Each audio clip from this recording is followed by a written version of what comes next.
22 atau ada jalurnya harusnya buka langsung saja. Oh ya, terima kasih kepada adik-adik saya yang bagian kedua yang tadinya menjadi pendengar setia, sekarang yang menyampaikan pertanyaannya untuk pengakuan ini kepada adik-adik. Jadi di sini mungkin otomatis saja ya, ada di sini disampaikan kepada kami atau disampaikan dulu seperti yang tadi atau langsung saja? Langsung saja. Oke. Poin pertama di sini di pasal 30. Nah, itu ada tugas dan tanggung jawab administrasi pemerintah dalam pertahanan dan keamanan. Bagaimana cara Bapak Ibu dalam melaksanakan tugas dan peran Bapak Ibu sesuai dengan undang-undang.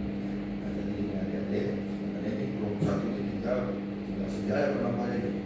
Nah, tadi sebelumnya ini baru kita kurus ini di kelompok 1 ya, kelompok 1 memang betul dan undang-undang itu ditugaskan sebagai polisi adalah di situ sebagai pengayom, pelindung, pelayan masyarakat dan serta menegakkan hukum.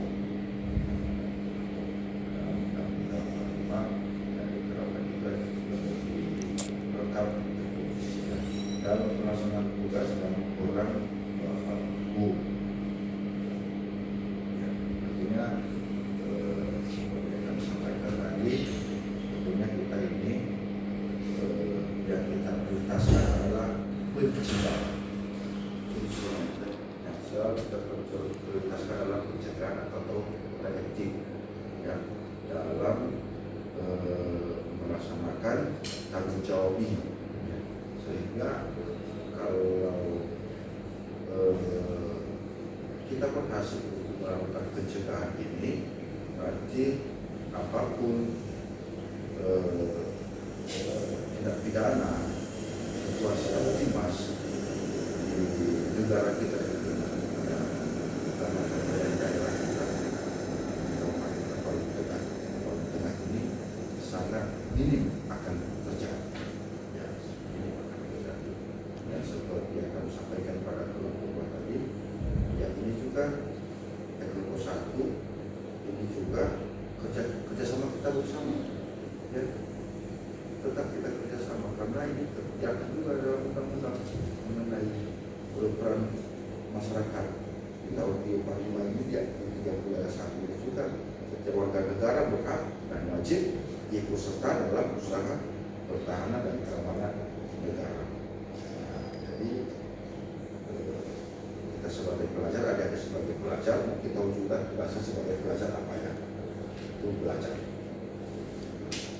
Jadi kalau di luar, ya bisa kita berikan terhadap hukuman, kita berikan. Jangan kita menjadi pemicu permasalahan di luar karena kita sebagai pelajar, karena ilmu kita sudah ada menjadi pemicu di lingkungan. Jadi kalau seperti itu sudah melenceng, sudah menyimpang dari Undang-Undang 1945 pasal 30 ayat 1 yaitu sebagai warga negara yang wajib ikut serta dalam usaha pertahanan dan keamanan negara. Oke, di pertanyaan di satu ada lepas di situ kita melangkah. Oke. Yang kedua dari di sini ada menyampaikan apa pengalaman paling berkesan bagi Bapak Ibu selama menjadi abdi tetap. Ini memang sudah presiden tetap ini memang pengalaman kalau ini secara pribadi, lepas pribadi ini kan. Kalau saya sebagai Kanibidmas, Kanibid Kamsa di Satlantas Polres Paling Tengah sudah bertugas selama menjadi 21 tahun. Maka sekarang sudah itu kesannya bagi saya jadi abdi negara atau menjadi anggota Polri. Ya, satunya ya saya merasakan bahwa ya lingkungan saya, pribadi saya sehari-hari adalah di lingkungan Polri. Tugas di lingkungan Polri, tanggung jawab dan kewajiban yang saya lakukan itu apa yang telah ditentukan di peraturan sebagai anggota Polri. Ya, intinya memang dalam melaksanakan tugas sebagai abdi negara sebagai anggota Polri memang ada banyak suka dukanya. Ya, memang banyak suka dukanya dan itu harus kita nikmati saja. Ya, nikmati saja. Karena kalau kita berpikiran dan hal-hal yang lain, di situ nanti bisa kita menyimpang. Ya, di situ kita menyimpang. Ya, untuk kehidupan ya bisalah kita bisa kebutuhan sehari-hari. Yang penting itu kita bisa makan, bisa tidur, dan bisa bangun di pagi hari. Kan gitu kan? Kalau banyak pemikiran yang lain-lain, ya walaupun kita memiliki banyak rezeki, tapi kalau tidak bisa menikmati itu, kalau tidak bisa kita tidur di malam hari, berpikiran menghayal terus bagaimana untuk mendapat yang lain, pasti itu tidak bahagia. Apalagi kalau di pagi hari susah bangun. Kalau di pagi hari susah bangun berarti udah lagi gitu kan. Kalau di bidang kesehatan itu berarti udah lain. Mungkin ada terganggu sarafnya. Ya. Yang penting kita sehat. Ya. Tidak berada di rumah sakit. Kalau sempat berada di rumah sakit, berarti kewajiban kita sebagai anggota Polri otomatis tidak efektif untuk kita laksanakan. Ya, jadi itulah yang alami pengalaman yang paling berkesan dalam hal ini, yaitu tugas di kepolisian ini sangat bermanfaat karena memberikan pelayanan kepada masyarakat. Ya, itu kesan sangat, karena selalu apa yang kita lakukan adalah tidak terlepas memberikan pelayanan kepada masyarakat. Dan walaupun nanti di ujungnya kalau ada penyimpangan, lalu di situ kita akan melakukan itu namanya penegakan.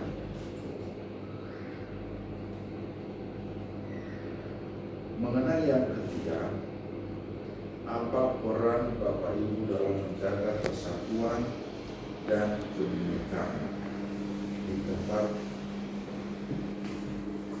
Bapak Ibu ditempatkan atau ditugaskan? Menjaga peran. Menjaga persatuan di tempat kerja ya. Ya. Artinya salah satunya sebagai anggota Polri ini memang sudah diatur bagaimana tata kerjanya, apa yang dilakukan dan apa yang tidak boleh dilakukan. Kita sebagai sama-sama adalah warga negara Indonesia. Untuk tentang hal persatuan ini tadi, kita harus tetap jalin kompak dalam melaksanakan tugas, tidak lari dari jalur yang telah ditentukan dan telah digariskan sesuai dengan peraturan perundang-undangan dan peraturan Kapolri. Ya bisa tentang kebinekaan tunggal ika, dan kita juga tentang berjiwa semangat, patriot. Tujuan yang kita adalah untuk memberi pelayanan kepada masyarakat. Untuk memberikan masyarakat yang jiwa-jiwa kebangsaan itu, jiwa-jiwa patriot, jiwa-jiwa kebinekaan itu tidak bisa lepas dalam pribadi kita. Apalagi kalau kita melaksanakan tugas, otomatis ini harus penuh dengan kewibawaan, harus juga belajar dalam hal itu untuk melaksanakan tugas, akan tetapi yang didasari dengan terutama itu kita harus sehat jasmani kita dan juga sehat rohani. Kalau ini sudah sehat dua-dua, pasti apapun tugas yang kita lakukan, terutama menjalani persatuan dalam kerja dan kebinekaan tunggal ika untuk mempersatukan rasa kebersamaan baik dalam maupun di luar yang bisa kita laksanakan kalau kita jasmani kita sehat dan begitu juga rohani kita. Menambah sedikit, mengatasinya ada namanya ego sektoral. Itulah yang harus dihindari. Kalau ada yang sekolah itu ada IPS ini, saya ada IPA, nah itu tidak boleh. Kita harus menganggap bahwa kita itu satu kampung, satu keluarga besar, SMA Fransiskus. Jadi jangan ada pikiran secara intern di sekolah itu, nah itu kan leader kita kelas 1, itu kan anak apa? Yang IPS, nah itu kan orang sana, kita kan orang sini. Sama dengan kita di sini di kepolisian banyak satkernya itu, satuan kerjanya itu. Jadi kadang dia lantas, dia hanya mau berkawan sama lantas, jadi tidak boleh, itu dia disipasi. Yang bimas hanya 6 orang, tidak boleh bimas saja kawannya. Nah, tidak boleh minder dia bergaul dengan kelas krim. Jadi yang kelas krim pun tidak, walaupun dia pakai sepatu pansus, pakai baju putih, pakai dasi merah, tidak boleh dia merasa lebih. Nah, kita kan kelas krim, itulah upaya-upaya pembinaan itu termasuk menghilangkan ego sektoral itu, termasuk di luar eksternal kita pun di Papua itu pimpinan kita selalu seperti itu ya. Oh, itu kan tugasnya Sarnas, itu kan tugasnya SAR, itu kan tugasnya ISU. Nah, itu selalu koordinasi, kerjasama, kolaborasi. Jadi ini tugas kita bersama. Kalau tengah seperti itulah harapan kita nanti dari hari ke sekolah yang mulai dari lingkungan dulu ya, bahkan di eksternal itu apa SMA gunung, walaupun dia SMA gunung, walaupun dia SMA ini, sekolah SMP ini, kita sama-sama generasi muda, generasi keluarga, putra terbaik Kampung Tengah. Harus itu di apa kita pikiran kita itu saudara kita, orang itu saudara kita, gitu ya. Jadi jangan merasa kita kandidasi orang itu tidak, orang itu IPS, kita IPA, kita harus menganggap bahwa kita itu keluarga. Kalaupun yang IPS bermasalah, tetap sekolah itu menjadi buruk namanya di luar. Kalau praktis ini seperti ini menurutnya itu, padahal yang berbuat itu hanya oknum dari kelas ini. Jadi kalau di IPS kita ingatkan, kalau dia salah kita ingatkan. Nah, kami begitu juga di sini. Jangan karena inter aja merasa yang sabar itu ada polisi, tetap polisi, tetap keluarga. Itulah kebinekaan itu bermacam.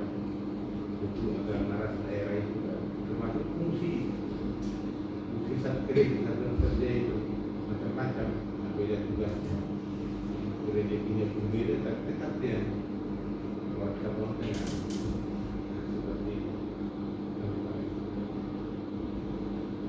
Oke, lanjut. Itu nomor berapa sekarang? Nomor berapa ya? Ya, nomor berapa ya? Oh, oke. Mengapa Bapak Ibu tertarik untuk menjadi abdi negara? Oh, ya, ini pasti juga ini cita-cita juga ini kan? Ya, betul juga kan? Ya maksudnya ada juga nanti ini pasti udah ada membayangkan apa cita-cita saya setelah saya selesai di sini. Jangan jangan paksaan orang tua lah. Paksaan orang tua. Aku dipaksa orang tua aku. Mungkin dia aku jadi polisi, nah itu dia jadi bandit itu. Jadi dulu saya benar-benar lupa. Nah, kalau jadi guru, karena dipaksa mamaku. Nah itu yang tadi itu. Cita-cita dari apa itu pribadi-pribadi itu. Tentunya ini kasih lain kan. Tentunya banggalah apa yang kita cita-citakan, kita berhasil berarti kita harus bangga dengan itu kan. Ada juga bisa udah mimpi nih apa cita-cita saya ke depan. Sudah mimpi ada menjadi sudah menjadi bakal guru, bagus sudah itu kan. Sekarang kan, jadi dia dengan cita-cita, jadi yang negara, nah ya cita-cita pasti juga yang dapat kerja ya gitu kan, pekerjaan juga ini, pekerjaan Kapolri, ya itu dia terlibat misalnya melayani masyarakat sekarang. Yang nomor 5, menurut Bapak Ibu apa perbedaan tugas antara Polsek, Polres, dan Polda ya, gitu ya?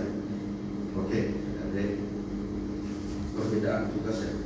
Kalau perbedaan tugas itu sebenarnya sama, ya, karena ini tugas ini kan satu komando dari atas ini, karena sesuai dengan Perkap Kapolri. Tugas memang mungkin tidak semuanya membidangi, contohnya di Polsek tidak semua bidang yang ada di Polres tidak. Itu juga Polres tidak semua struktur itu, fungsi itu ada di Polres, tapi ada di Polda. Contohnya aja dulu yang kecilnya, Polsek itu perbedaannya itu berarti Polsek itu berada di sejajaran dengan wilayah kecamatan, kan? Ya, Polsek berarti berada di wilayah kecamatan.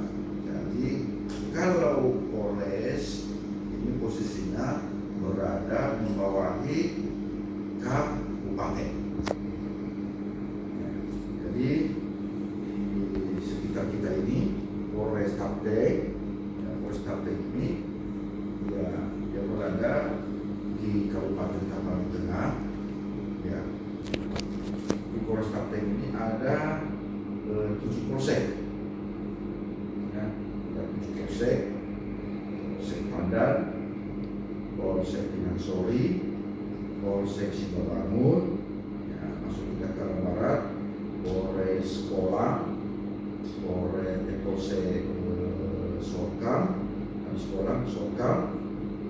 Polsek Barus, baru Polsek Manduamas. Teman-teman kan, agak jauh dari sini lah, 3 jam ini ya. Ada kamu Manduamas? Oh iya. Ya, perbatasan dengan Singkin nanti saja. Nah, itu. Jadi di atas kabupaten itulah namanya Polres. Dulu sebelum tahun 2005, Polres Kapten ini membawahi 2 kabupaten kota. Ya, sebelum tahun 2005 yaitu Polres Kapten yang membawahi 2 wilayah, yaitu Kota Sibolga dan Kabupaten Tapanuli Tengah. Ya, tapi kalau saya tidak keliru, tahun 2005 berdirilah Polres Kota Sibolga. Nah, jadi dia membawahi khusus untuk Polres Sibolga dan Kota Madiun Sibolga. Itu kan? Nah, sehingga dulu di tempat kantor Polres Kapten, Polres Sibolga sekarang itu Polres Kapten dulu itu kantornya. Nah, Polres Kapten dulu itu. Nah, posisi komando Polres Kapten dulu itulah di Polres Sibolga yang sampai rumah sakit kan. Nah, alhamdulillah pembangunan Polres Kapten ini, kalau saya selesai di tahun 2006 ya sudah fix bangunannya, pindahlah kami Polres Klaten ke sini, bertugas di sini. Personil Polres Kota menempatilah Mako Polres Klaten itu yang jadi Polres Kota. Nah, ya. Untuk Polda, itu berada di tingkat provinsi, ya. Berada di tingkat provinsi, membawahi provinsi yang di bawahnya adalah Polres atau kabupaten. Jadi kami juga tingkat Polda. Ya. Nah juga kalau tingkat Mabes Polri tiba-tiba masuk ke seluruhannya. Nah kita jadi tingkat Polda dan dipimpin oleh Kapolda, Polres, yang pimpinan adalah Kapolres, yang pimpinan adalah Kapolsek.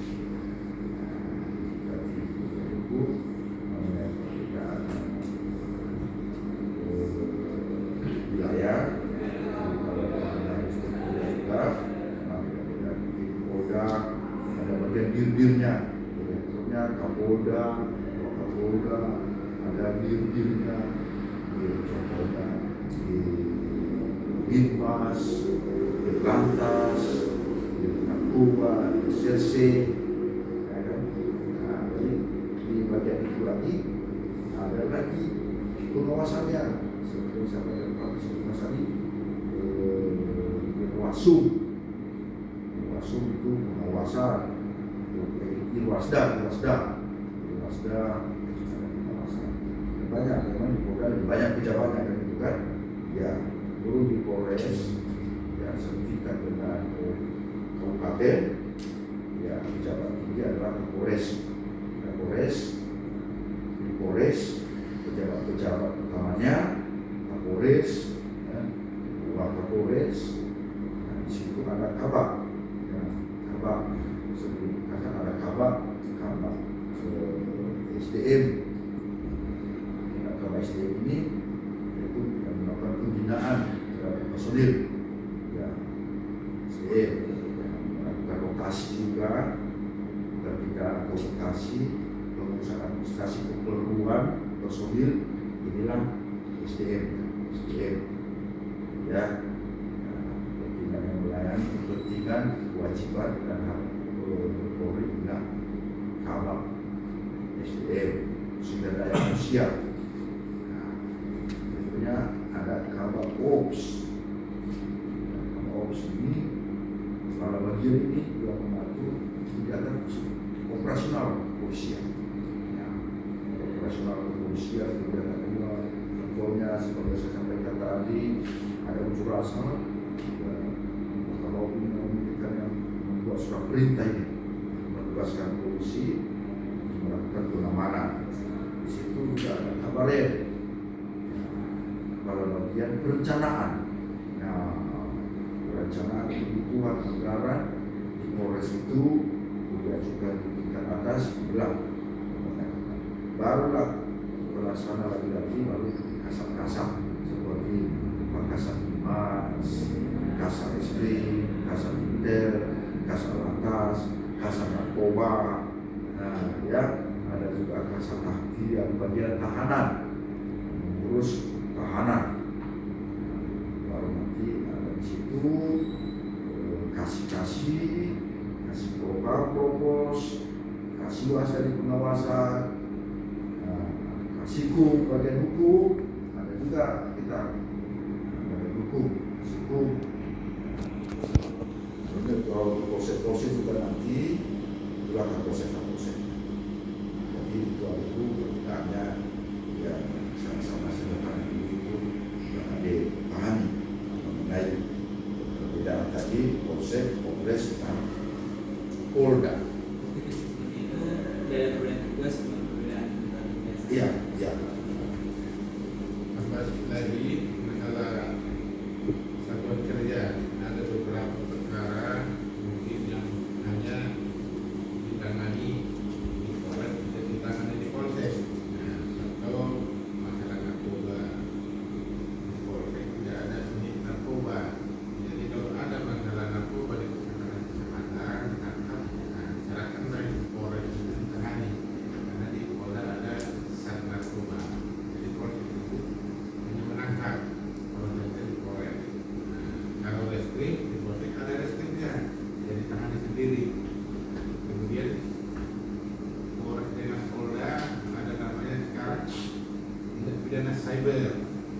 kita tidak ada menangani di Polres, yang ada tingkat Polda itu direktur saya melihat pembentukan struktur baru salah cyber itu kegiatan-kegiatan dunia maya itu medsos nanti dari cyber red karena memang skopnya itu lebih luas penanganan di Polda ini. Jadi berbeda. Kemudian ada khusus direktur Pampupin kalau di Polda itu penanganan konflik kita.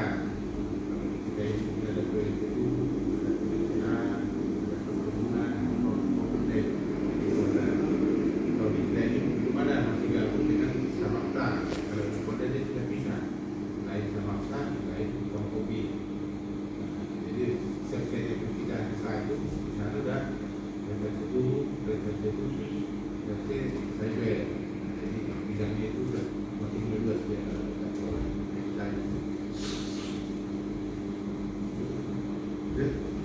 Udah deh, berapa di kalau sampai situ? Oke. Nanti kita ya. Nah ini nomor 6 ya. Nomor 6. Bagaimana Bapak Ibu menanamkan nilai-nilai kebangsaan dan cinta tanah air kepada generasi muda. Oh, ini seperti pelajar ya. Khususnya seperti pelajar. Ya, terima kasih. Ini sangat bagus ini. Dan ini itulah memang salah satu juga peran kami pihak kepolisian secara guru untuk menerapkan ini nilai-nilai kebangsaan dan cinta tanah air ini kepada generasi muda, terus kepada pelajar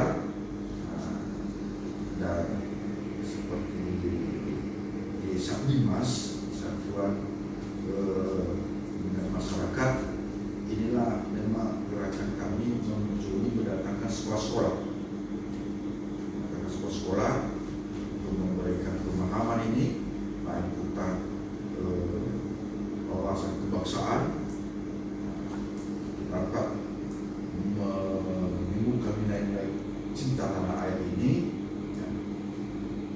yang artinya kami melaksanakan kunjungan dan sosialisasi sekali juga menjadi narasumber kepada pelajar untuk memberikan materi untuk menjaga nilai-nilai kebangsaan ini terutama cinta tanah air. Jadi ada kami dengan itu kami melakukan pencegahan dengan secara melakukan sosialisasi di sekolah-sekolah, ditambah dengan dalam hal itu Sabdimas Polres Tabanan Tengah memberikan juga materi tentang yang namanya kenakalan remaja. Ini kenakalan remaja ini selalu kami tekankan supaya ini dihindari, ya, hal-hal yang menyimpang ini supaya tidak dilakukan. Karena ini kenapa? Karena sangat melanggar norma-norma dan aturan. Kalau sudah terjadi ini berarti sudah hilang yang namanya tadi kebangsaan ini dan cinta tanah air ini kepada seseorang pelajar. Jadi di usia dini tindakan pertama kami dari pihak kepolisian selalu juga melakukan koordinasi ya kepada instansi yang terkait di situ, contohnya di tingkat SMA SMK yaitu kami koordinasi di dinas Capil.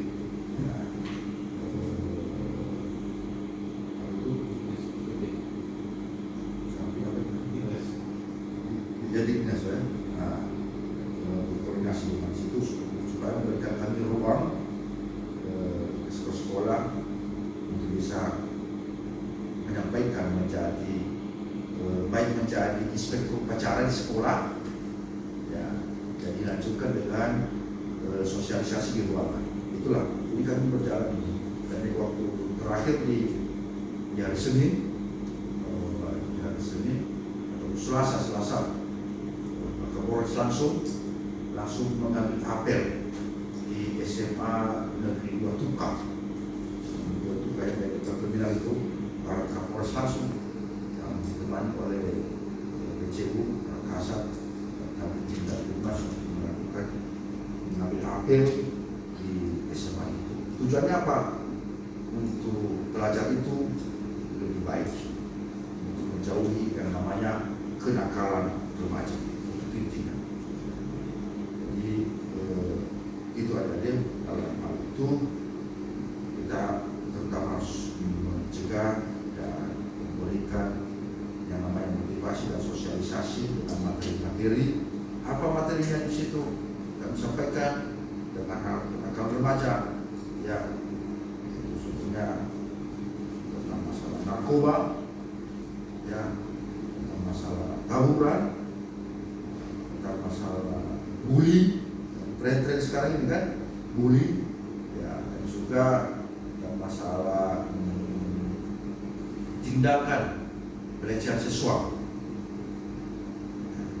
pencegahannya, dan mungkin ada kami tambahkan juga tentang namanya begal, kegiatan begal dan geng motor, ya. Jadi itu semuanya tindakan-tindakan yang menyimpang semuanya pada dilakukan oleh pelajar, karena pelajar bukan itu kegiatannya adalah untuk belajar. Jadi itu ada itu yang nomor 6 ya. Ada ini tambahan. Apakah sosialisasi ini sudah menjamin dapat menanamkan nilai kebangsaan dan kesadaran air dalam diri seorang pelajar atau generasi muda dengan mengadakan sosialisasi? Ya. Apakah sudah menjamin? Ya. Jadi memang yang terutama memang kita harus memberikan pencegahan, pemahaman kepada seorang pelajar tentang hal itu. Ya, dengan kita menyampaikan ini pasti ini materi yang tidak lari dari hal-hal yang menyimpang, kan gitu kan. Jadi ya mungkin kalau kita bisa memberikan suatu jaminan, ya mungkin yang bisa kita sampaikan mungkin bagi yang menerima dengan serius, yang melakukan hal yang demikian, yang merubah hidupnya, yang jadinya dia nakal dengan menerima materi ini, dia menjadi baik, tidak melakukan tindakan itu lagi, pasti kita berhasil. Jangan pasti ada perubahan. Tapi ya itu tadi, yang kadang-kadang anak-anak sekarang, remaja sekarang, ya dia hanya mendengar jadi pendengar setia, kan gitu kan? Dia hanya mendengar jadi pendengar setia, ya. Apalagi kalau pelajar remaja itu orang yang bebal, bisa masuk lagi. Ya, tetapi ini semua harus ada dukungan juga. Ya, harus ada dukungan, tidak hanya sampai di situ aja. Harus ada dukungan.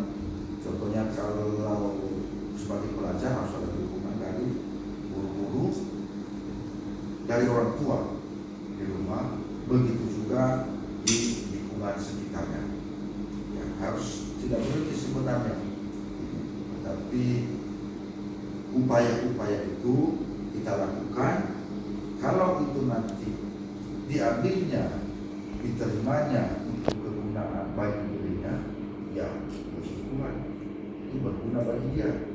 Berarti kalau disepelekannya, berarti dia yang menanggung resiko ya nanti. Kalau menyimpang dia dalam hal itu, berarti terus dia menanggung resiko. Kalau contohnya sebagai pelajar, ya namanya kenakalan remaja. Ya, hanya ini biasa. Contoh kenakalan biasa. Itu kenakalan biasa di sekolah, hanya biasa. Orang ada yang tahu. Ya, contohnya itu bolos di sekolah itu termasuk kenakalan. Itu menyimpang. Merokok adik-adik sebagai pelajar, merokok di sekolah, berarti itu adalah kegiatan menyimpang yang dilakukan oleh pelajar. Risikonya apa? Konsekuensinya apa? Ya konsekuensinya pasti Bapak Ibu guru melakukan tindakan. Karena itu sudah melanggar norma aturan sekolah. Apalagi orang tua kita tidak mengizinkan kita merokok karena kita masih pelajar remaja. Ya, yang dirugikan di sini siapa tadi? Diri kita sendiri dan orang lain. Orang lain kenapa dirugikan? Bapak Ibu guru terganggu waktunya. Ya, terganggu pemikirannya, hanya memikirkan tindakan kita seseorang tadi. Rugi, pasti dia rugi waktunya. Apalagi kalau orang tua kita dengan perilaku kita di sekolah memanggil orang tua kita datang ke sekolah. ya kan? Ya, datang ke sekolah.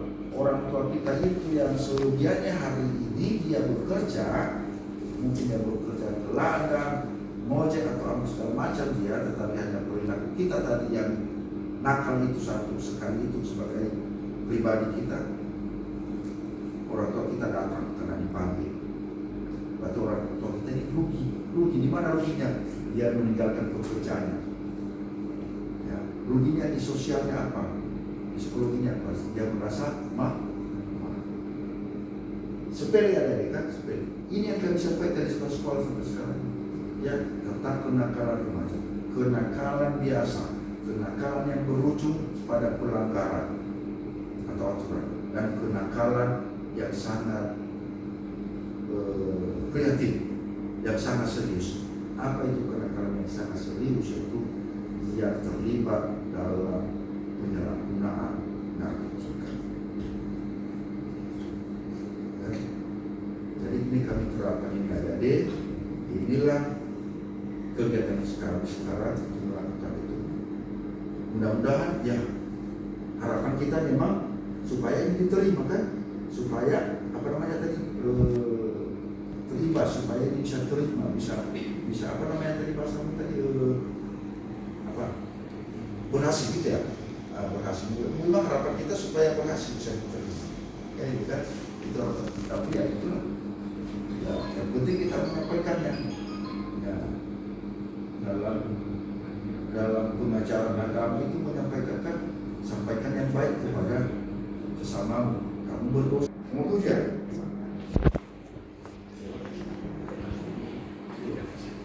Nomor 7.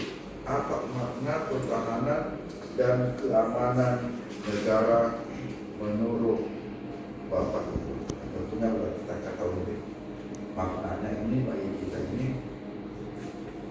Pertahanan dan keamanan negara ini maknanya bagi kita sebagai warga masyarakat adalah supaya kita aman dan nyaman. Baik kita sebagai pelajar, kita aman berpergian ke sekolah. Dari rumah kita ke sekolah kita aman.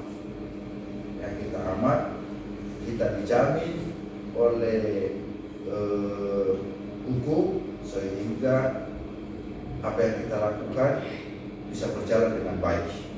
Ya, itu sebenarnya maknanya kita bisa menjadi manusia yang baik dan terlindungi oleh negara. Kalau tidak aman, kalau kacau, ya kita pun mungkin mikir kan di persimpangan sana itu mungkin ada kejadian unjuk rasa atau ada kejadian tawuran. Pasti adik-adik untuk melintas kan pasti ada keraguan, pasti tidak aman, tidak nyaman. Jadi gitu kan? Jadi kita terlindung bisa supaya aman dan nyaman untuk kita beraktivitas. Apa upaya yang akan Bapak lakukan dalam menghadapi permasalahan mengenai pertahanan dan keamanan negara? Bagaimana penerapannya dalam lingkungan masyarakat? Dan ini seperti yang kami sampaikan tadi tentang sistem keamanan lingkungan yang berkaitan dengan tadi tentang sistem keamanan lingkungan yang kami lakukan tentang ini yaitu tentang pertahanan dan keamanan negara. Hal kecil seperti ini kami mendorong para kepala desa, kepala lingkungan dan kepala dusun untuk membentuk yang namanya satkamling di lingkungannya masing-masing. Ya. Mendorong untuk membentuk satkamling di lingkungannya masing-masing untuk bersama-sama menjaga keamanan di lingkungan dapat bekerja sama.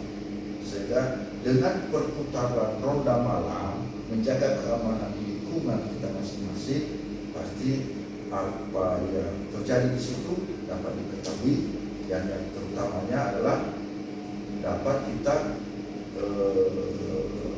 menghindari, dan bagi pelaku kejahatan itu kan dia tidak dapat melakukan kejahatan itu karena contohnya bilang di situ masih daerah ini safety, yang gitu kan, aman, ketat penjagaannya di desa ini. Ada ronda malam, ada pemuda-pemuda yang nongkrong di situ yang menjaga keamanannya. Oh, saya tidak mau macam-macam di sini, saya ke sana. Kayak gitu kan. Jadi peran kami di sini yang terutama hal yang kecilnya yaitu berkoordinasi kepada kepala desa, lurah, dan di bawahnya itu kepada Dirjen untuk membentuk yang namanya Satkamdi di setiap lingkungan dan dusun. Kita bersama-sama untuk menjaga keamanan dan ketertiban bangsa dan negara, terutama di lingkungan sekitar kita. Jadi dari beberapa ini, dari 1 sampai 8 ini, mungkin ada penambah lagi atau tidak, bisa kita tutup karena sudah mulai juga apa namanya, kalau kan kita dari musim sudah mulai apa itu suatu ya.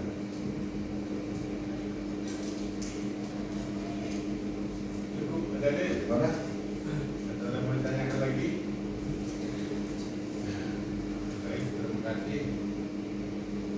Apa yang kita